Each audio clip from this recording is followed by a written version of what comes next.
അത് ആ മൂവി കണ്ടിട്ടുള്ളവർക്ക് അറിയാം. അപ്പുറത്തൊരു ആക്ട്രസ് വരുന്ന സമയത്ത് അവരുടെ ആയിട്ട് ബാലൻസ് ചെയ്യാൻ വേണ്ടി ഇപ്പുറത്തുള്ള ആളുകൾ ലൈഫ് സ്റ്റൈലിനെ എക്സ്പോസ് ചെയ്യുക. അത്തരത്തിൽ നമുക്ക് എങ്ങനെ നമ്മളെ തന്നെ ബിൽഡ് ചെയ്തെടുക്കാൻ പറ്റും എന്നുള്ളത് ചിന്തിക്കുന്നതായിരിക്കും ഏറ്റവും നല്ലത്. ഫസ്റ്റ് തിങ് ഇപ്പോൾ പറഞ്ഞ പോലെ ഹെൽത്ത് ഇൻഷുറൻസ് തന്നെയാണ് ഏറ്റവും ഇമ്പോർട്ടൻ്റ് ആയിട്ട് ഏത് ഏജിലുള്ള ആളുകളും കമ്പൽസറി ആയിട്ട് എടുത്തിരിക്കേണ്ട കാര്യമാണ് ഹെൽത്ത് ഇൻഷുറൻസ്. സെക്കൻഡ് വൺ നമുക്ക് life insurance, like purely term insurance another important ആയിട്ടുള്ള ഇൻഷുറൻസാണ്. എൻ്റെ ഇൻകം നാളെ ഇല്ലാതായാൽ അവർക്ക് എന്ത് സംഭവിക്കും? അവരെങ്ങനെ ജീവിക്കും? നമ്മൾ ഈ കടം കൊടുത്തത് അല്ലെങ്കിൽ അതിനെപ്പറ്റി സംസാരിക്കുക, കടം കൊടുത്തത് തിരിച്ചു വാങ്ങിക്കുന്ന ഒരു പ്രശ്നം, അങ്ങനത്തെ ഒക്കെ പറയുന്ന ഒരു ഇതാണ്. റീസെൻറ്റ് ജനറേഷൻസ് നോക്കുകയാണെങ്കിൽ തീർച്ചയായിട്ടും അവർ തന്നെ പൈസനെ പറ്റി കൂടുതൽ ഫോക്കസ് ചെയ്യുന്നുണ്ട്.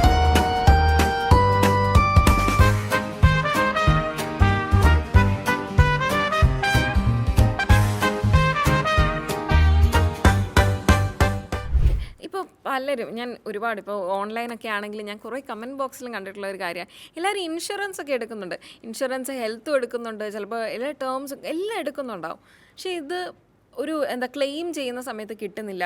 പിന്നെ ഇൻഷുറൻസിൻ്റെ ഇടയിൽ തന്നെ നമ്മൾ ആ ഒരു ഇൻഡസ്ട്രി നോക്കുമ്പോൾ നമ്മളതിൽ കുറേ സ്കാംസും കാണാറുണ്ട്. എത്രത്തോളം ശരിയാണെന്ന് എനിക്കറിയില്ല, ഞാൻ കുറേ ഇങ്ങനെ വായിച്ചതിൽ നിന്നൊക്കെ കണ്ടതാണ്. അപ്പോൾ അങ്ങനെയുള്ള സ്കാമുകൾ ശരിക്കും ഉണ്ടോ? നമ്മൾ എന്തൊക്കെ നോക്കണം ഇങ്ങനൊരു ഇൻഷുറൻസിൻ്റെ കാര്യത്തിലോട്ട് വരുമ്പോൾ? ഇൻഷുറൻസ് എടുക്കുന്ന സമയത്ത് അത് ആക്ച്വലി അതിൻ്റെ പർപ്പസ് എന്താ, അതാണ് ആദ്യം മനസ്സിലാക്കേണ്ടത്. ഏത് ഇൻഷുറൻസ് എന്ത് കാര്യത്തിന് വേണ്ടി നമ്മൾ എടുത്തു, ഇത് മനസ്സിലാക്കാതെ എടുക്കുമ്പോഴാണ് പല പ്രശ്നങ്ങളും അവിടെ സംഭവിക്കുന്നത്. ഏത് ഇൻഷുറൻസ് ആണെങ്കിലും. ഇപ്പോൾ ഇൻഷുറൻസുമായി ബന്ധപ്പെട്ട് പറയുകയാണെങ്കിൽ മേ ബി ഒന്നാമത്തെ കാര്യം, ഇൻഷുറൻസ് എന്ന് പറയുന്നത് പ്യുവർലി പ്രൊട്ടക്ഷനാണ് നമുക്ക് തരുന്നത്. അവിടെ അതിൽ നിന്ന് റിട്ടേൺസ് ജനറേറ്റ് ചെയ്യാൻ ഫോക്കസ് ചെയ്യാതിരിക്കുകയാണ് നല്ലത്. കാരണം പല ആൾക്കാരും insurance plus investment options prefer ചെയ്യുന്നുണ്ടായിരിക്കാം. കാരണം ഇൻഷുറൻസിന് പുറമേ അവർക്ക് റിട്ടേൺസും കിട്ടും എന്ന് വിചാരിച്ച്. പക്ഷേ at the end proper insurance കവറേജും ഉണ്ടാവില്ല, അതിൽ നിന്ന് കിട്ടുന്ന റിട്ടേൺസും വളരെ കുറവായിരിക്കും. അപ്പോൾ ഇൻഷുറൻസ് വേറെ, ഇൻവെസ്റ്റ്മെൻറ്റ്സ് വേറെ. ഇൻഷുറൻസിന് എപ്പോഴും ഒരു പ്യുവർ പ്രൊട്ടക്ഷൻ എന്ന രീതിയിൽ മാത്രമാണ് കൺസിഡർ ചെയ്യേണ്ടത്. രണ്ടാമത് മറ്റൊരു മിസ്റ്റേക്കായിട്ട് ആൾക്കാർ ചെയ്യുന്നുണ്ടാവുക അണ്ടർ ഇൻഷുറൻസ് ആണ്. അണ്ടർ ഇൻഷുർഡ് ആവുക എന്നുള്ളതാണ്. ആക്ച്വലി വേണ്ടതിനേക്കാൾ കുറവ് ഇൻഷുർഡ് ആയിട്ടിരിക്കുക.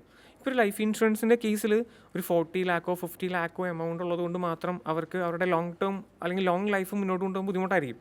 അപ്പോൾ പ്രോപ്പർ അത് നമുക്ക് വേണ്ട കവറേജ് അവിടെ എടുത്തിട്ടുണ്ടോ എന്ന് പറയുന്നത് വളരെ ഇമ്പോർട്ടൻ്റ് ആയിട്ട് ഫോക്കസ് ചെയ്യേണ്ടതാണ്. ഇതിവിടെ നടക്കുന്ന കാര്യങ്ങൾ scam kind of fraud cases എന്ന് പറയാൻ കഴിയില്ല. More than that kind of ഒരു മിസ്സെല്ലിങ് എന്ന രീതിയിൽ പറയാം.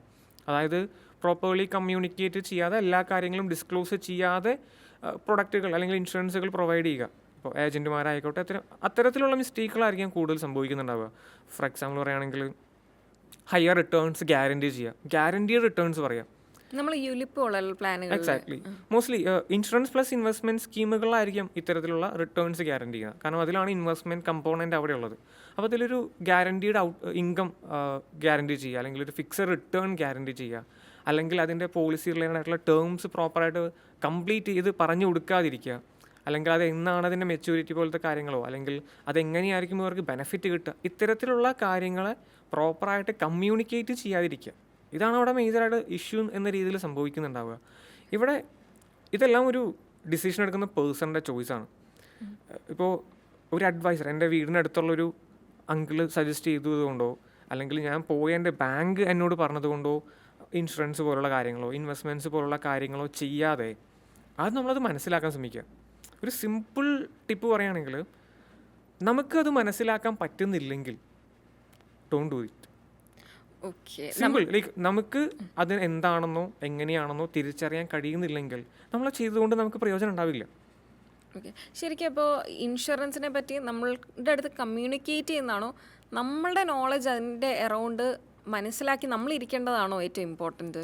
എല്ലാ ഇൻഷുറൻസ് എന്നല്ല, എന്ത് ഫിനാൻഷ്യൽ പ്രൊഡക്ട്സും ആയിക്കോട്ടെ, ഓൾമോസ്റ്റ് എല്ലാതും അതുമായി ബന്ധപ്പെട്ട കംപ്ലീറ്റ് ഡീറ്റെയിൽസും അതിൻ്റേതായിട്ടുള്ള പ്രിസ്ക്രൈബ്ഡ് ആയിരിക്കും അതിൽ. അപ്പോൾ ഒരു ഇൻഷുറൻസ് അവർ പറഞ്ഞത് കേട്ട് മാത്രം നമ്മൾ എടുക്കാതെ ആ ഒരു പോളിസി സ്റ്റേറ്റ്മെൻറ്റിൽ എന്താണോ മെൻഷൻ ചെയ്തിരിക്കുന്നത് അതൊന്ന് ചെക്ക് ചെയ്ത് നോക്കാൻ നമ്മൾ ശ്രമിച്ചാൽ മതി. അതിൽ തന്നെ എല്ലാ കാര്യങ്ങളും നമുക്ക് വ്യക്തമായിട്ട് മനസ്സിലാക്കാൻ പറ്റും. ഓക്കെ, മനസ്സിലായി. ഇപ്പോൾ ഹോസ്പിറ്റലിൽ ഇത്ര നൈറ്റ്സ് ആണെങ്കിൽ ഇങ്ങനെ അങ്ങനെയൊക്കെയുള്ള എല്ലാം സ്പെസിഫൈഡ് ആയിരിക്കും, നമ്മളത് വിശദമായിട്ടൊന്ന് വായിച്ച് നോക്കേണ്ട കാര്യങ്ങൾ. ഹെൽത്ത് ഇൻഷുറൻസിൻ്റെ ഇപ്പോൾ കേസ് പറയുകയാണെങ്കിൽ, ഇപ്പോൾ ഹെൽത്ത് ഇൻഷുറൻസ് ഉണ്ട് എന്നുള്ളതുകൊണ്ട് മാത്രമായില്ല. ഇപ്പോൾ ഹെൽത്ത് ഇൻഷുറൻസ് എടുത്താൽ ലൈഫ് സേഫ് ആയെന്നല്ല, മേ ബി അവിടെ കോ പേയ്മെൻറ്റ് ഉണ്ടായിരിക്കാം. അങ്ങനെയുള്ളൊരു ഇൻഷുറൻസ് ആയിരിക്കും ചിലപ്പോൾ അവർ എടുത്ത് വെച്ചിട്ടുണ്ടാവുക. അതായത് 1 ലക്ഷം രൂപ ബില്ല് വന്നാൽ ചിലപ്പോൾ 50,000 രൂപ പേഷ്യൻ്റ് കൊടുക്കേണ്ടി വരിക. 50,000 രൂപ മാത്രമേ ചിലപ്പോൾ ഇൻഷുറൻസ് കമ്പനി കൊടുക്കുന്നുണ്ടാവുള്ളൂ. അത്തരത്തിലുള്ള ഇൻഷുറൻസ് ഉണ്ട് ഹെൽത്ത് ഇൻഷുറൻസിൽ തന്നെ. അപ്പോൾ ചിലപ്പോൾ നമ്മളറിയാതെ ചിലപ്പോൾ എടുത്തിട്ടുണ്ടാവും, അതായിരിക്കാം. അല്ലെങ്കിൽ റൂമിന് ലിമിറ്റേഷൻ ഉള്ളതുണ്ടായിരിക്കാം, സെർട്ടൈൻ ഡിസീസിന് ലിമിറ്റേഷൻസ്, ഇങ്ങനെ അതുമായി ബന്ധപ്പെട്ട് ഒരുപാട് ലിമിറ്റേഷൻസും ഒരുപാട് കാര്യങ്ങളുണ്ട്. അപ്പോൾ വെറുതെ പേരിനൊരു പോളിസി എടുക്കുക എന്നതിലുപരി നമ്മുടെ സിറ്റുവേഷനും നമ്മുടെ ലൈഫ് സ്റ്റൈലും മനസ്സിലാക്കി നമുക്ക് സ്യൂട്ടബിൾ ആയിട്ടുള്ള പോളിസീസ് കാര്യങ്ങൾ കൺസിഡർ ചെയ്യുക, അതാണ് ഏറ്റവും ഇമ്പോർട്ടൻ്റ് ആയിട്ടുള്ളത്. ഓക്കെ, മനസ്സിലായി. അപ്പോൾ അത് ഭയങ്കര ഒരു ഐ ഓപ്പണിംഗ് ആയിരുന്നു കേട്ടോ. നമ്മൾ പ്രോപ്പറായിട്ട് നമ്മുടെ കാര്യങ്ങൾ നോക്കി എല്ലാം ചെയ്യുക എന്നുള്ളത്, മോർ ദാൻ അവർ മിസ്സെല് ചെയ്താലും നമുക്കത് മനസ്സിലാക്കാനുള്ളൊരു കേപ്പബിലിറ്റി നമ്മൾ ബിൽഡ് ചെയ്ത്. അറ്റ് ദി എൻഡ് നമ്മളാണല്ലോ ഡിസിഷൻ മേക്കർ. അതെ, ഒരാൾ ഒരു ഏജൻറ്റ് വന്ന് സജസ്റ്റ് ചെയ്യുന്നുണ്ടെങ്കിലും നമ്മളാണ് ഡിസിഷൻ എടുക്കുന്നത്. അപ്പോൾ ആ ഏജൻറ്റിൻ്റെ സജഷൻസിനനുസരിച്ച് നമ്മളതിനെ ക്രോസ് വെരിഫൈ ചെയ്യാൻ ഇന്ന് ഒരുപാട് ഓപ്ഷൻസ് ഉണ്ടല്ലോ നമുക്ക് ചെക്ക് ചെയ്ത് നോക്കാനായിട്ട്. ഓക്കെ അത് നമുക്ക് ചെക്ക് ചെയ്ത് നോക്കാവുന്നതേ ഉള്ളൂ. ഓക്കെ, മനസ്സിലായി. ശരിക്കും ഒരു നല്ലൊരു കോൺസെപ്റ്റാണ്. നമുക്ക് മനസ്സിലാകുന്നില്ലെങ്കിൽ അതിൽ പോയി തലവെക്കാതിരിക്കുക. അപ്പോൾ ബേസിക്കലി നമ്മൾ ഇതുവരെ സംസാരിച്ചു വന്നത് ഫൈനാൻസിനെ പറ്റി സംസാരിച്ചു, നമ്മൾ ലോൺസിൻ്റെ കാര്യങ്ങൾ സംസാരിച്ചു, അതേപോലെ തന്നെ നമ്മളിപ്പോൾ ഇൻഷുറൻസിൻ്റെ കാര്യങ്ങളാണ് അവസാനവും സംസാരിച്ചത്. ഇനിയും നിങ്ങളിപ്പോൾ RIAs ഒക്കെ ഏറ്റവും കൂടുതൽ ചെയ്യുന്ന ഒരു കാര്യങ്ങളായിരിക്കും നിക്ഷേപത്തിൻ്റെ മേഖല എന്ന് പറയുന്നത്. ഇപ്പോൾ നമ്മൾ നിക്ഷേപത്തിൻ്റെ ഈ ലോകത്തിലോട്ട് പോകുന്ന സമയത്ത് ഒരു സാലറീഡ് ആയിട്ടുള്ള ഒരാൾ അയാളുടെ ഇൻകത്തിൻ്റെ എത്ര ശതമാനം ഇൻവെസ്റ്റ് ചെയ്യണം, മാൻഡേറ്ററി ആയിട്ട് ഇൻവെസ്റ്റ് ചെയ്യണം, ഇതിന് വല്ല ഫോർമുലാസോ അങ്ങനെ എന്തെങ്കിലും ഉണ്ടോ? ഒരു സെർട്ടൈൻ പെർസെൻറ്റേജ് എല്ലാവരും സേവ് ചെയ്യണം എന്ന് പറയുന്നതിൽ അർത്ഥമില്ല. കാരണം പലരുടെയും ലൈഫ് സ്റ്റൈൽ കംപ്ലീറ്റ്ലി ഡിഫറെൻ്റ് ആണ്. ഒരു തിയറി കോൺസെപ്റ്റ് പറയുകയാണെങ്കിൽ ഒരു 20% ഗുഡ് ഫോർ ഒരു സ്റ്റാർട്ടിംഗ് ആയിട്ട് നമുക്ക് കൺസിഡർ ചെയ്യാം. ഇൻകത്തിൻ്റെ 20% നമുക്ക് സേവ് ചെയ്യാൻ പറ്റുന്നുണ്ടെങ്കിൽ ഗുഡ് സ്റ്റാർട്ട്. സേവ് ചെയ്യല്ല, അതിന് ഇൻവെസ്റ്റ് ചെയ്യാൻ കഴിയുന്നുണ്ടെങ്കിൽ. പക്ഷേ എത്രമാത്രം സേവ് ചെയ്യണം എന്ന് ഡിസൈഡ് ചെയ്യുന്നുണ്ടാവുക, അല്ലെങ്കിൽ ഡിസിഷൻ മേക്കിംഗ് ഫാക്ടർ എന്ന് പറയുന്നത് നമ്മളുടെ ഗോൾസ് തന്നെയാണ്. എന്ത് ഗോളിന് വേണ്ടിയിട്ടാണോ, എത്രത്തോളം ടൈം നമുക്ക് അവിടെ അവൈലബിൾ ആണ് ആ ഗോളിലേക്ക്, ഇങ്ങനെയുള്ള ഫാക്ടേഴ്സിനെ ബേസ് ചെയ്തുകൊണ്ട് മാത്രമേ എത്ര ശതമാനം നമ്മൾ ഇൻവെസ്റ്റ് ചെയ്യേണ്ടി വരും എന്നുള്ള ഫാക്ടർ നമുക്ക് ഡിസൈഡ് ചെയ്യാൻ പറ്റുള്ളൂ. പക്ഷേ എത്രയും കൂടുതൽ നമുക്ക് ഇൻവെസ്റ്റ് ചെയ്യാൻ കഴിയുന്നുണ്ടോ അത് അത്രയും നല്ലത് തന്നെയാണ്. ഇവിടെ ഇൻവെസ്റ്റ് ചെയ്യുന്നത് നമ്മുടെ ഗോൾസുമായിട്ട് അലൈൻഡ് ആണ് എന്നുള്ളത് ഉറപ്പ് വരുത്തുക എന്നുള്ളതാണ്. ഇൻവെസ്റ്റ് ചെയ്യാൻ വേണ്ടി മാത്രം ഇൻവെസ്റ്റ് ചെയ്തുകൊണ്ട് അത് നമുക്ക് ബെനിഫിറ്റ് ആവില്ല. ഇപ്പോൾ എല്ലാ പൈസയും ഞാൻ എൻ്റെ സ്റ്റോക്സിൽ മാത്രം, ഏതെങ്കിലും ഒറ്റ സ്റ്റോക്കിൽ എൻ്റെ എല്ലാ പൈസയും ഞാൻ ഇൻവെസ്റ്റ് ചെയ്ത് വെച്ചാൽ നാളെ സ്റ്റോക്ക് ഇടിഞ്ഞ് അതിൻ്റെ വില കുറഞ്ഞ് നിൽക്കുന്ന സിറ്റുവേഷനിൽ എനിക്ക് കുറച്ച് പൈസയുടെ ആവശ്യം വന്നാൽ നഷ്ടത്തിലായിരിക്കും ഞാൻ ഈ ലോസ്, അല്ലെങ്കിൽ ആ സ്റ്റോക്കിനെ ഞാൻ സെല് ചെയ്യേണ്ടി വരിക. അപ്പോൾ നമ്മളുടേതായിട്ടുള്ള ഫ്യൂച്ചർ ഗോൾസ് ആദ്യം തിരിച്ചറിഞ്ഞുകൊണ്ട് അതിനനുസരിച്ച് നമുക്ക് ഇന്ന് അവൈലബിൾ ആയിട്ടുള്ള ഇൻകം ഇൻവെസ്റ്റ്മെൻ്റ് ആയിട്ട് സ്റ്റാർട്ട് ചെയ്യുക എന്നുള്ളതാണ്. ഇവിടെ എല്ലാവരും മനസ്സിലാക്കേണ്ട ഒരു കാര്യം, അത് എത്രയും ചെറിയ എമൗണ്ടിൽ പോലും ഇൻവെസ്റ്റ്മെൻറ്റ് സ്റ്റാർട്ട് ചെയ്യാൻ പറ്റും. ഒരു 20% ഞാനിപ്പോൾ പറഞ്ഞതുമ്പോൾ 20% ഉണ്ടെങ്കിൽ മാത്രമേ ചെയ്യാൻ പറ്റൂ എന്നല്ല. ഈവൻ ഒരു 500 റുപ്പീസ് ആയിക്കോട്ടെ, ഈവൻ 100 റുപ്പീസിന് പോലും നമുക്ക് ഇൻവെസ്റ്റ്മെൻറ്റ് സ്റ്റാർട്ട് ചെയ്യാം. അപ്പോൾ അത് സ്റ്റാർട്ട് ചെയ്യുക, സ്പെഷ്യലി ഒരു കരിയർ സ്റ്റാർട്ട് ചെയ്ത് നിൽക്കുന്ന ഒരു പേഴ്സണെ സംബന്ധിച്ചിടത്തോളം എക്സ്പെൻസസ് കൂടുതലായിരിക്കാം. സ്വാഭാവികമായിട്ടും സേവിങ്സ് വളരെ കുറച്ചായിരിക്കും ചെയ്യാൻ പറ്റുന്നുണ്ടാവുക. അപ്പോൾ ഏത് സ്റ്റേജിലുള്ള ആളാണെങ്കിലും അയാൾക്ക് പറ്റുന്ന രീതിയിൽ ചെറിയതായിക്കോട്ടെ സ്റ്റാർട്ട് ചെയ്യുക, ഗ്രാജുവലി ഇൻകം കൂടുന്നതിനനുസരിച്ച് ആ ഇൻവെസ്റ്റ്മെൻറ്റ്സും കൂട്ടി ചെയ്യുക എന്നുള്ളതാണ് ഫോക്കസ് ചെയ്യുന്നത്. ഓക്കെ, മനസ്സിലായി. അതായത് നമ്മൾ കൃത്യമായിട്ട് ഇന്നൊരു ഫോർമുല പോലെ അല്ല ചെയ്യേണ്ടത്. മിനിമം ഒരു 20% പറ്റിയാൽ നല്ലത്. പിന്നെ ഓരോരുത്തരുടെ സാഹചര്യം അനുസരിച്ചും നമ്മുടെ ഇൻവെസ്റ്റ്മെൻറ്റ്സിൻ്റെ കാര്യത്തിൽ വ്യത്യാസം വരും. ഇവിടെ ഇൻകം കൂടുന്നതനുസരിച്ച് തീർച്ചയായിട്ടും സേവ് ചെയ്യാൻ പറ്റുന്ന എമൗണ്ട് തീർച്ചയായിട്ടും കൂടുതലായിരിക്കും. കരിയർ ഗ്രോ ചെയ്യുമ്പോൾ സ്വാഭാവികമായിട്ടും ഒരു പോയിന്റ് കഴിഞ്ഞാൽ എക്സ്പെൻസസ് കൈൻഡ് ഓഫ് സ്റ്റേബിളായിട്ട് നിൽക്കും. അപ്പോൾ അതിനുശേഷം നമുക്ക് സേവ് ചെയ്യാൻ പറ്റുന്ന എമൗണ്ട് കൂടുതലായിരിക്കും. പക്ഷേ നേരെ ഓപ്പോസിറ്റാണ് കരിയർ സ്റ്റാർട്ട് ചെയ്യുമ്പോൾ. ഒരുപാട് കമ്മിറ്റ്മെൻറ്റ്സ് ഉണ്ടായിരിക്കാം, എക്സ്പെൻസസ് ആയിരിക്കും കൂടുതലുണ്ടാവുക. ഇവിടെ വെയിറ്റ് ചെയ്യേണ്ട ആവശ്യമില്ല. ഞാനൊരു നല്ല ഇൻകം ആയിട്ട് സ്റ്റാർട്ട് ചെയ്യാമെന്ന് പറഞ്ഞ് വെയിറ്റ് ചെയ്യുന്നവർ ഒരിക്കലും അത് സ്റ്റാർട്ട് ചെയ്യാൻ ബുദ്ധിമുട്ടായിരിക്കും. അപ്പോൾ എത്രയും പെട്ടെന്ന് സ്റ്റാർട്ട് ചെയ്യുക, പറ്റുന്ന എമൗണ്ട് വെച്ച് സ്റ്റാർട്ട് ചെയ്യുക. ഓക്കെ, അപ്പോൾ നമ്മളിപ്പോൾ കേരളത്തിൽ നോക്കുന്ന സമയത്ത് നമുക്ക് പോപ്പുലറാണ് SIP ഇൻവെസ്റ്റ്മെൻറ്റ്സ് എന്നൊക്കെ പറയുന്നത്. അപ്പോൾ ആൾക്കാർക്കൊരു തെറ്റിദ്ധാരണയുണ്ട് SIP ഒരു ഇൻവെസ്റ്റ്മെൻ്റ് ആണോ എന്നുള്ളത്. ശരിക്കും അതൊന്ന് എക്സ്പ്ലെയിൻ ചെയ്യുമോ? SIP ഒരു ഇൻവെസ്റ്റ്മെൻ്റ് ആണോ? എന്താണ് SIP? ഇനി ഇങ്ങനെ SIP ത്രൂ നമ്മൾ ഇൻവെസ്റ്റ് ചെയ്യാൻ നേരം എന്തൊക്കെ തെറ്റുകളാണ് നമ്മൾ സാധാരണയായിട്ട് കണ്ടുവരുന്നത് അല്ലെങ്കിൽ നമ്മൾ ചെയ്യുന്നതും? പല ആൾക്കാരും വിചാരിച്ചിരിക്കുന്നത് SIP എന്ന് പറയുന്നത് എന്തോ ഇൻവെസ്റ്റ് ചെയ്യാൻ പറ്റുന്നൊരു പ്രൊഡക്റ്റ് ആണെന്ന്. കൈൻഡ് ഓഫ് മ്യൂച്വൽ ഫണ്ട്സ് എന്നൊക്കെ പറയുന്ന പോലെ ഇൻവെസ്റ്റ് ചെയ്യാൻ പറ്റുന്നൊരു പ്രൊഡക്റ്റ് ആണെന്നാണ് SIP എല്ലാവരും തെറ്റിദ്ധരിച്ചിരിക്കുന്നത്. SIP എന്ന് പറയുന്നൊരു മെത്തേഡ് മാത്രമാണ്. നമ്മളെങ്ങനെയാണ് ഇൻവെസ്റ്റ് ചെയ്യുന്നത് എന്നുള്ളൊരു മെത്തേഡ് മാത്രമാണ്. അതായത് ഒരു പർട്ടിക്കുലർ എമൗണ്ട് റെഗുലറായിട്ട് നിങ്ങൾ ഇൻവെസ്റ്റ് ചെയ്യുകയാണെങ്കിൽ അങ്ങനെ ചെയ്യുന്ന ഒരു മെത്തേഡ് മാത്രമാണ് SIP എന്ന് പറയുന്നത്. സിസ്റ്റമാറ്റിക് ആയിട്ട് നിങ്ങൾ ഇൻവെസ്റ്റ് ചെയ്യുക. ഫോർ എക്സാമ്പിൾ ലോൺ റീപേ ചെയ്യുക. EMI നമ്മൾ എങ്ങനെയാണ് അടയ്ക്കുന്നുണ്ടാവുക? എല്ലാ മാസവും ഒരു സർട്ടീൻ എമൗണ്ട് ലോണിലേക്ക് തിരിച്ചടയ്ക്കുന്നു അല്ലേ? അതേപോലെ തന്നെ ഇൻവെസ്റ്റ് ചെയ്യുന്ന regular amount repeatedly regular interval invest ചെയ്യുന്ന മെത്തേഡ് മാത്രം. SIP തീർച്ചയായിട്ടും വളരെ ഹെൽപ്ഫുൾ ആയിട്ടുള്ളൊരു കാര്യമാണ്. കാരണം ചെറിയ ഇൻകം ഉള്ള ആൾക്ക് പോലും റെഗുലർ ആയിട്ട് ഇൻവെസ്റ്റ് ചെയ്യാൻ ഹെൽപ്പ് ചെയ്യുന്ന മെത്തേഡാണ്. ഇപ്പോൾ നോർമലി ഇൻവെസ്റ്റ്മെൻറ്റ്സ് എന്ന് പറയുമ്പോൾ മിക്ക ആൾക്കാർക്കും വലിയൊരു തെറ്റിദ്ധാരണ ഉണ്ടാവുക കുറേ പൈസ ഉണ്ടാവണം ഇൻവെസ്റ്റ് ചെയ്യാൻ എന്നുള്ളതായിരിക്കും. കുറേ പൈസ ഉള്ളവർ മാത്രം അത് അങ്ങനെ തന്നെ മാറ്റി വയ്ക്കുന്ന ഒരു പ്രോസസ്സാണ് ഇൻവെസ്റ്റ്മെൻറ്റ് എന്നായിരിക്കും മിക്ക ആൾക്കാരും വിചാരിക്കുക. SIP അതിനെ ഈസി ആക്കാണ് ചെയ്യുന്നത്. ബേസിക്കലി ഒരു ശീലം ബിൽഡ് ചെയ്യാൻ ഹെൽപ്പ് ചെയ്യുന്ന ഒരു കാര്യം. റെഗുലർ ആയിട്ട് ഇൻകം വരുന്ന ഒരു പേഴ്സണെ സംബന്ധിച്ചിടത്തോളം റെഗുലർ ആയിട്ട് ഇൻവെസ്റ്റ്മെൻറ്റ്സ് ചെയ്യാൻ ഹെൽപ്പ് ചെയ്യുന്ന ഒരു ഫെസിലിറ്റി അതാണ് SIP, സിമ്പിളായിട്ട് പറഞ്ഞാൽ.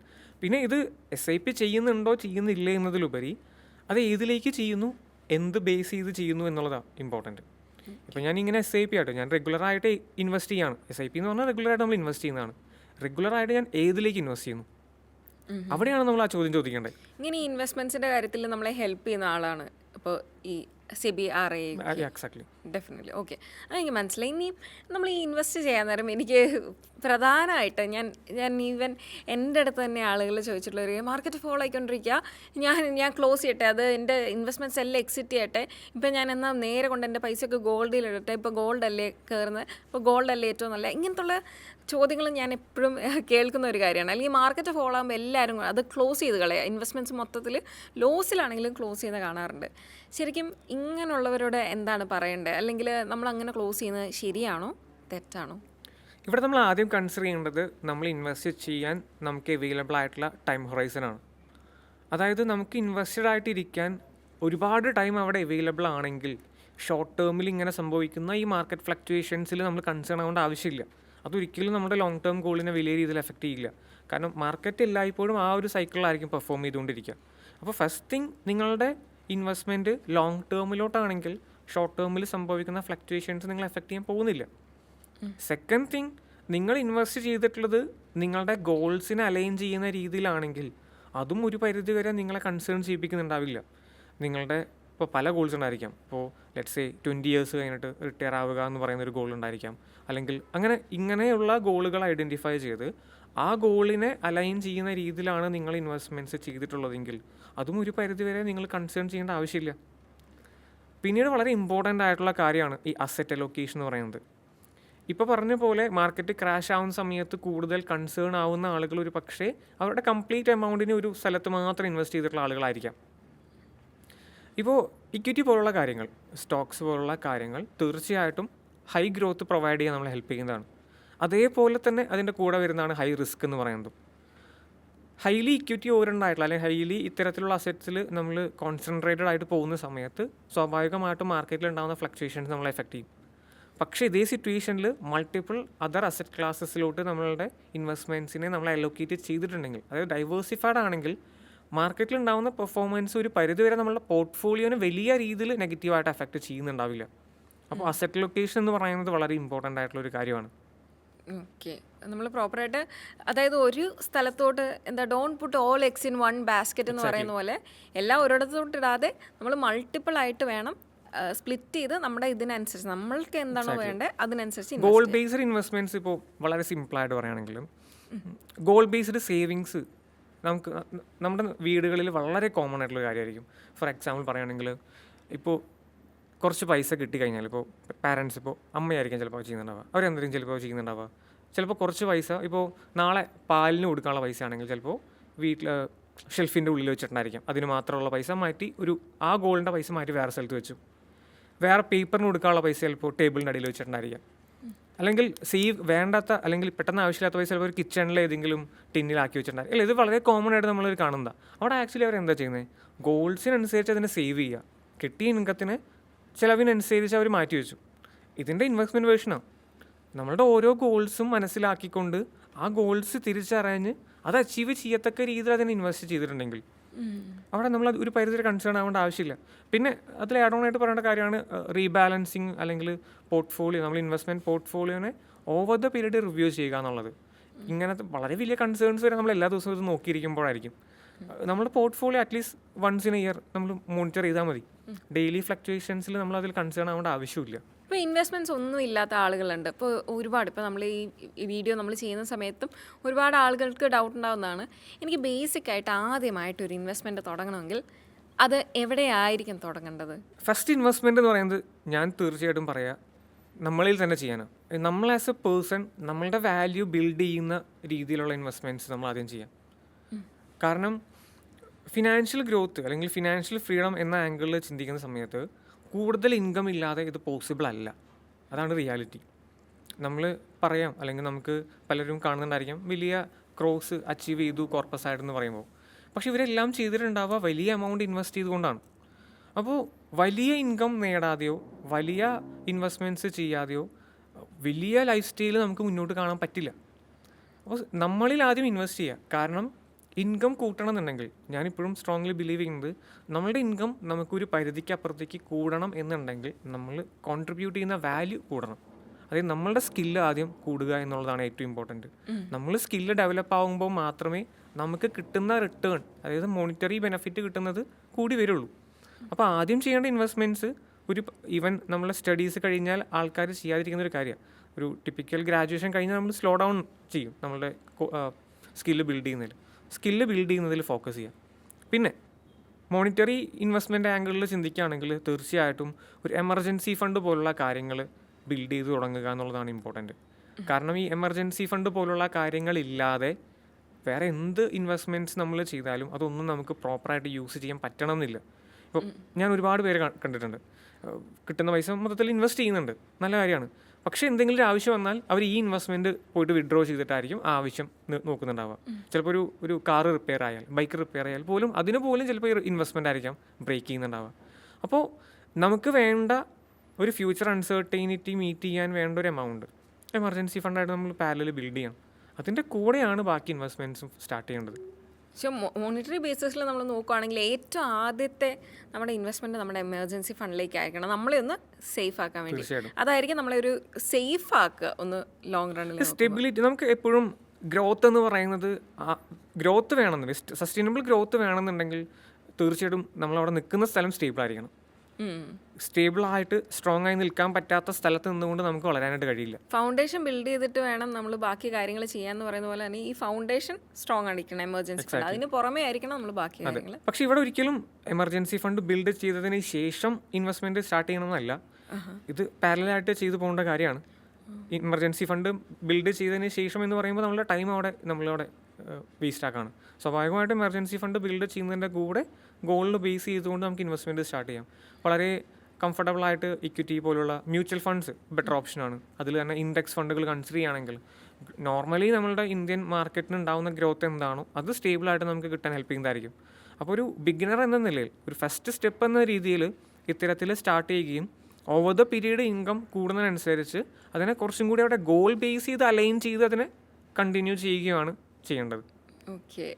അപ്പോൾ ശരിക്കും ഇത്രയും നേരം നമ്മൾ സംസാരിച്ച് എനിക്ക് ഭയങ്കര ഇൻസൈറ്റ്ഫുൾ ആയിട്ട് തോന്നി. അത് കുറേ കാര്യങ്ങൾ പുതിയതായിട്ട് നമ്മൾ പഠിക്കുകയും അതേപോലെ ഇപ്പോൾ ഓഡിയൻസിനും നൽകിയെന്ന് തന്നെ ഞാൻ എക്സ്പെക്റ്റ് ചെയ്യുന്നത്. അപ്പോൾ ഇനി കുറച്ചുകൂടെ ഒരു ഡിഫറെൻ്റ് ആയിട്ടുള്ളൊരു കാര്യങ്ങൾ എനിക്ക് ചോദിക്കാനുള്ളത്, അതായത് നമ്മുടെ സോഷ്യൽ മീഡിയ റിലേറ്റഡ് ആണ്.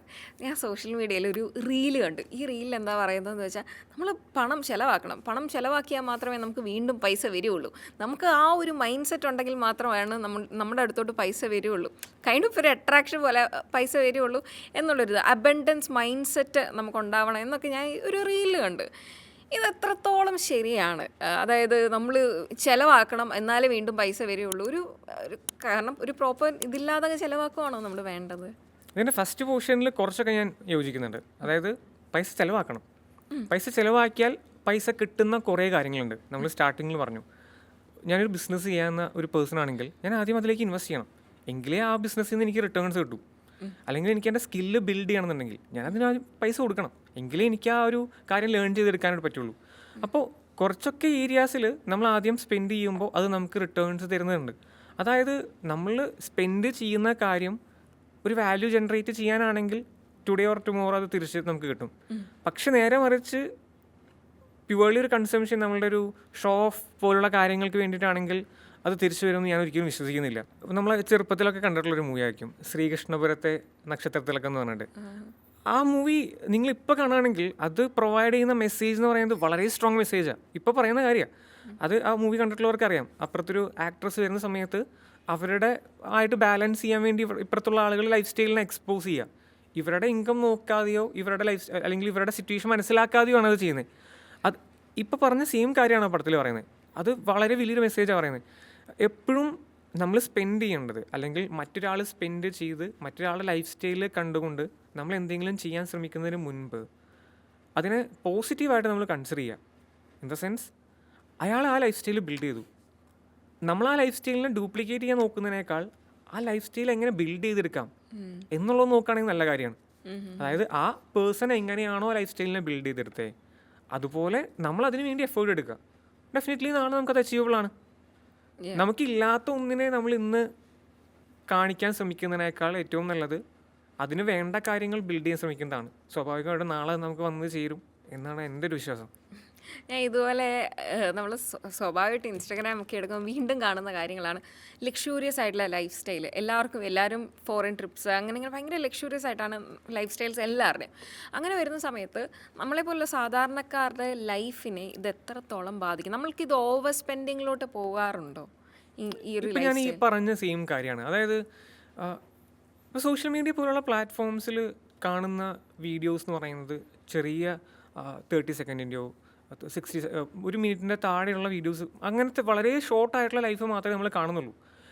ഇത് കണ്ട് നമ്മൾ അതിനെ ബ്ലൈൻഡ്ലി ഫോളോ ചെയ്യാൻ ശ്രമിക്കുന്നതിനേക്കാൾ അതിനൊരു പോസിറ്റീവായിട്ട് എടുത്തുകൊണ്ട് അത്തരത്തിലുള്ള ലൈഫ് സ്റ്റൈൽ അല്ലെങ്കിൽ അത്തരത്തിൽ നമുക്ക് എങ്ങനെ നമ്മളെ തന്നെ ബിൽഡ് ചെയ്തെടുക്കാൻ പറ്റും എന്നുള്ളത് ചിന്തിക്കുന്നതായിരിക്കും ഏറ്റവും നല്ലത്. കാരണം മറ്റൊരാളുടെ ലൈഫ് സ്റ്റൈൽ നമ്മൾ കാണുമ്പോൾ അയാൾ എങ്ങനെയാണ് ജീവിക്കുന്നത്, അയാളുടെ ലൈഫ് ഫിനാൻഷ്യൽ സ്റ്റാറ്റസ് എന്താ എന്ന് നമുക്കറിയുന്നില്ലല്ലോ. മേ ബി 10 ലക്ഷം മാസം വരുമാനമുള്ള ഒരാൾ ചെയ്യുന്ന ഒരു കാര്യം കണ്ടിട്ട് 10,000 രൂപ മാസം വരുമാനമുള്ള ഒരാൾ ചെയ്യാൻ ശ്രമിച്ചാൽ ഈ 10 ലക്ഷം രൂപ വരുമാനമുള്ളവർക്ക് നാളെയും ചെയ്യാം, മറ്റന്നാളും ചെയ്യാൻ പറ്റും. പക്ഷേ ഈ പേഴ്സണ് ഒറ്റ തവണ മാത്രമേ അത് ചെയ്യാൻ പറ്റുന്നുണ്ടാവുള്ളൂ. അതോടുകൂടി തന്നെ ഫിനാൻഷ്യലി ഡിഫിക്കൽട്ട് ആവും, ചിലപ്പോൾ കടക്കണില്ലോ. എക്സാക്ട്ലി. അപ്പോൾ നമ്മൾ ഫോക്കസ് ചെയ്യേണ്ടത് എന്താണെന്ന് വെച്ചാൽ അങ്ങനെ ഒരു ലൈഫ് സ്റ്റൈല് ഫിനാൻഷ്യലി സ്ട്രോങ് ആക്കാൻ നമ്മൾ അല്ലെങ്കിൽ എങ്ങനെ ഫണ്ടമെൻ്റലി നമുക്കത് ബിൽഡ് ചെയ്തെടുക്കാൻ പറ്റും എന്നുള്ളതായിരിക്കും നമ്മൾ ചിന്തിക്കേണ്ടത്. ഏറ്റവും നല്ലത് അതായിരിക്കും. ഓക്കെ. അപ്പോൾ ഇതുപോലെ തന്നെ ഞാൻ വീണ്ടും നമ്മുടെ സോഷ്യൽ മീഡിയ എടുക്കുകയാണെങ്കിൽ ഏറ്റവും കൂടുതൽ നമ്മൾ കണ്ടുവരുന്ന ഒരു കാര്യമാണ് ഈ ഇൻഷുറൻസിൻ്റെ അതേപോലെ കുറേ ഫൈനാൻഷ്യൽ പ്രൊഡക്ട്സിൻ്റെ പ്രൊമോഷൻ എന്ന് പറയുന്നത്. ഇത് എത്രത്തോളം ലെജിറ്റാണ് ഇങ്ങനത്തുള്ള കാര്യങ്ങൾ? സോഷ്യൽ മീഡിയയിൽ കാണുന്ന കാര്യങ്ങളെല്ലാം തെറ്റാണെന്ന് ഒരു അഭിപ്രായം ഇല്ല. വളരെ ജെന്യുവൻ ആയിട്ടുള്ള ഒരുപാട് കാര്യങ്ങളുണ്ട്. ഞാനെപ്പോഴും നോക്കാൻ ശ്രമിക്കുന്നത് ഇപ്പോൾ ഒരു സോഷ്യൽ മീഡിയ ക്രിയേറ്റർ എന്ന് പറയുന്നത് ആ പേഴ്സൺ അവിടെ കാണിക്കുന്നുണ്ടാവുക വൈഡർ ഓഡിയൻസിന് വേണ്ടിയിട്ടാണ്, വലിയൊരു കൂട്ടം ആളുകൾക്ക് വേണ്ടി യൂസ്ഫുൾ ആവുന്ന ഒരു കാര്യമായിരിക്കും കാണിക്കുന്നുണ്ടാവുക. പക്ഷെ ഇത് കാണുന്ന വ്യക്തിയാണ് തീരുമാനിക്കേണ്ടത് ആക്ച്വലി ഇത് എനിക്ക് വേണ്ടിയിട്ടുള്ളതാണോ എന്നുള്ളത്. ഓക്കെ, അതായത് സെയിം തിങ് ഇപ്പോൾ നമ്മൾ സോഷ്യൽ മീഡിയയിൽ കാണുന്ന പോലെ തന്നെയാണ് നമ്മളൊരു ടെലിവിഷൻ ഓൺ ചെയ്ത് വെച്ചാൽ കാണുന്നത്. ഏതെങ്കിലും ഒരു ചാനൽ ഓൺ ചെയ്ത് വെച്ചാൽ അതിൽ ഒരു പക്ഷേ എനിക്ക് യൂസ് ചെയ്യാൻ പറ്റുന്ന പ്രൊഡക്റ്റുകളുടെ ആഡ്സ് വരുന്നുണ്ടായിരിക്കാം, എൻ്റെ പാരൻസിന് മാത്രം യൂസ് ചെയ്യാൻ പറ്റുന്ന ആഡ്സ് വരുന്നുണ്ടായിരിക്കാം, ഞങ്ങൾക്കൊന്നും വേണ്ടാത്ത കുറേ ആഡ്സ് വരുന്നുണ്ടായിരിക്കാം അല്ലേ. അപ്പോൾ ഈ ഡിഫറൻഷിയേഷനാണ്, ഇതെനിക്ക് വേണ്ടതാണ് ഇതെനിക്ക് വേണ്ടാത്തതാണ് എന്ന് നമുക്ക് ഡിഫറൻഷിയേറ്റ് ചെയ്യാൻ പറ്റുന്നതിനെയാണ്. ആ ഒരു കാര്യമാണ് നമ്മൾ ഫോക്കസ് ചെയ്യേണ്ടത്. അപ്പോൾ ഒരാൾ പറഞ്ഞു എന്നുള്ളതുകൊണ്ട് മാത്രം അല്ലെങ്കിൽ നമ്മൾ ഫോളോ ചെയ്യുന്ന ഒരു പേഴ്സൺ സജസ്റ്റ് ചെയ്തു എന്നുള്ളതുകൊണ്ട് മാത്രം അത് നമുക്ക് യൂസ്ഫുൾ ആവില്ല. അപ്പോൾ ഞാൻ നേരത്തെ പറഞ്ഞ കാര്യമാണ്, എഗെയിൻ നമുക്ക് അത് മനസ്സിലാക്കാൻ പറ്റുന്നുണ്ടോ എങ്കിൽ അതിനെ നമുക്ക് ഡിസിഷൻ എടുക്കാം. നമുക്കത് അണ്ടർസ്റ്റാൻഡ് ചെയ്യാൻ പറ്റുന്നില്ലെങ്കിൽ അത് ഡിസൈഡ് ചെയ്യാതിരിക്കുകയായിരിക്കും ഏറ്റവും നല്ലത്. ആക്ച്വലി ഇവരൊരു financial product or insurance push ചെയ്യുന്ന സമയത്ത് അല്ലെങ്കിൽ പ്രൊമോട്ട് ചെയ്യുന്ന സമയത്ത് അത് നമുക്ക് വേണ്ടതാണോ അല്ലെങ്കിൽ നമുക്കുള്ള കാര്യങ്ങളുണ്ടോ എന്ന് അന്വേഷിച്ചതിന് ശേഷം മാത്രം ചെയ്യുന്നതായിരിക്കും. അല്ലാതെ ഒരാൾ പറഞ്ഞു എന്നതുകൊണ്ട് നമ്മൾ ഫോളോ ചെയ്യുന്ന ഒരാൾ പറഞ്ഞു എന്നുള്ളതുകൊണ്ട് മാത്രം അത് നമുക്ക് വേണ്ടിയിട്ടുള്ളതാവില്ലല്ലോ. അതെ, ഓക്കെ ഓക്കെ, ആ പേഴ്സൺ അത് പറഞ്ഞു, ഓക്കെ, അപ്പോൾ നമ്മളതിൽ എന്താണ് ക്രിയേറ്റ് ചെയ്യുക, നമുക്കത് മനസ്സിലാക്കാൻ പറ്റി, അങ്ങനെ ഒരു കാര്യം ഉണ്ടെന്ന് മനസ്സിലാക്കി അല്ലേ. ഇത്തരത്തിലുള്ള കാര്യങ്ങളെ ഒരു അവെയർനെസ് ആക്കി കാണുക എന്നുള്ളതാണ്. അത് ഒരു ലേണിംഗ് ആയിട്ട് കാണുക. ഇങ്ങനെ സോഷ്യൽ മീഡിയാസ് ആണെങ്കിലും അല്ലെങ്കിൽ അതിൽ വരുന്ന ആഡ്സ് ആണെങ്കിലും അതിനെല്ലാം ഒരു ലേണിംഗ് മെറ്റീരിയലായിട്ട് കണ്ടുകൊണ്ട് അതിൽ നിന്ന് മനസ്സിലാക്കി അത് നമുക്ക് സ്യൂട്ടബിൾ ആണെങ്കിൽ മാത്രം അതിൻ്റെ ഡിസിഷൻസിലോട്ട് കൊണ്ടുപോവുക എന്നുള്ളതായിരിക്കും ഏറ്റവും നല്ലത്. വളരെ ക്ലിയർ ആയിട്ട് മനസ്സിലായി. സോഷ്യൽ മീഡിയയുടെ അതായത് വിഷ്ണു ഇതിനെല്ലാം ഒരു ഗുഡ് വേയിലാണ് പറഞ്ഞത്. നമ്മളതിൻ്റെ നല്ല ഭാഗങ്ങൾ എടുത്തിട്ട് ബാക്കി നമുക്ക് വേണ്ടതാണെങ്കിൽ സ്വീകരിക്കുക, അല്ലെങ്കിൽ അല്ല, നമുക്ക് ഒരിക്കലും അതിനെ നെഗറ്റീവായിട്ട് പറയാൻ പറ്റില്ല. ഇപ്പോൾ ഞാൻ അറിയാത്ത ഒരുപാട് കാര്യങ്ങൾ ഇപ്പോൾ സോഷ്യൽ മീഡിയയിൽ അല്ലെങ്കിൽ ഇൻസ്റ്റാഗ്രാം പോലുള്ള പ്ലാറ്റ്ഫോം നോക്കുമ്പോൾ മാത്രം കണ്ടിട്ടുള്ള ഒരുപാട് കാര്യങ്ങളുണ്ട്. വേറെ എവിടെയും ഞാൻ കാണാത്ത അറിയാത്ത കാര്യങ്ങൾ ഇൻസ്റ്റഗ്രാമിൽ നിന്ന് കണ്ടിട്ട് മനസ്സിലാക്കേണ്ട സിറ്റുവേഷൻ വന്നിട്ടുണ്ട്. അപ്പോൾ കുറേ കാര്യങ്ങൾ അതിൽ പോസിറ്റീവായിട്ട് നടക്കുന്നുണ്ട്. അതിനെ എങ്ങനെ നമ്മൾ എടുക്കുന്നു എന്നുള്ളതല്ലേ. നമ്മൾ കാണുന്നതെല്ലാം ഇപ്പം ഞാൻ എൻ്റെ ഫോണിൽ നോക്കുമ്പോൾ സ്വാഭാവികമായിട്ട് അത് എനിക്കായിട്ടാണ് ഒരു തോന്നൽ വന്നേക്കാം. പക്ഷെ അവിടെയാണ് നമ്മൾ അതിനെ ഡിഫറെൻ്റ് ആക്കി മാറ്റേണ്ടത്. എനിക്കുള്ളതാണോ അല്ലയോ എന്നുള്ള ഡിസിഷൻ എടുക്കുക എന്നുള്ളതാണ്.